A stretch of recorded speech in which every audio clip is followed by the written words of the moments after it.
Sɛgɛsɛgɛli dɔw kɛra walasa ka Mali forobacakɛlaw ka olu hakɛ dɔn. O senfɛ mɔgɔ 36,000 ale ni mɔgɔ 151 olu nɔma ye.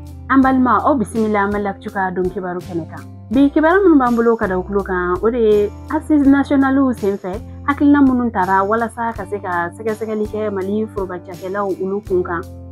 O lawaleyali hukumu kɔnɔna la Mali jamana ɲɛmɔgɔ olu ye hakilina dɔ sigi sen kan ni o ye système intégré de gestion des ressources humaines kuma lasurunya la CGRH. O kɛla sababu ye an bɛ waati min na ko sisan nɔ Mali forobacakɛla 122 ani 166 olu sera ka ko ladɔn. Nka n'i ye a ta k'a lajɛ jate kɔrɔlen min bɛ yen nɔ Mali forobacakɛlaw olu hakɛya la o ye mɔgɔ 158,717.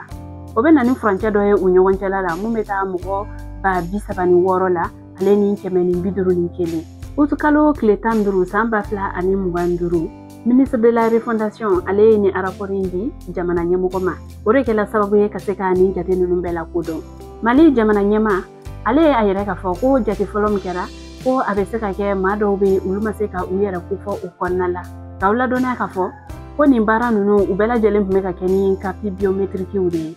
O hukumu kɔnɔna la ko kalo 3 dilen don tuguni maa minnu bɛ yen ni olu ma se ka u yɛrɛ yira ni jate ninnu kɔnɔna la olu bɛɛ lajɛlen ka se ka fɛɛrɛw tigɛ ka taa u yɛrɛ identifier.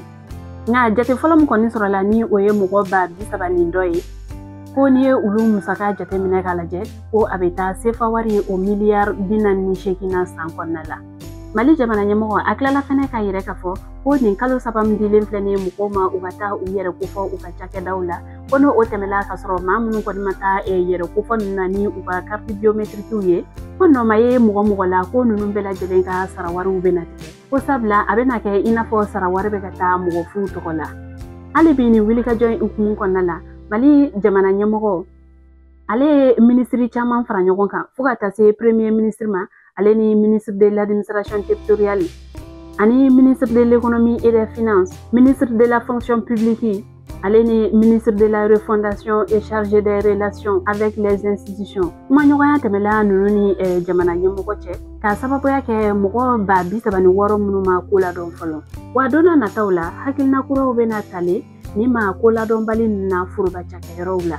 An bɛ segin ka jamana ɲɛmɔgɔ ale ka laɲini ko lakuraya ko forobacakɛla minnu bɛ yen nɔ ni u kɔni ma taa u yɛrɛ ko fɔ sɛgɛsɛgɛlikɛlaw ɲɛna ni u ka carte biométrique ye ko u bɛɛ lajɛlen ka wuli ka u senfa ka se nin yɔrɔ kofɔlen ninnu na walasa u ka sɛgɛsɛgɛliw bɛ se ka kɛ.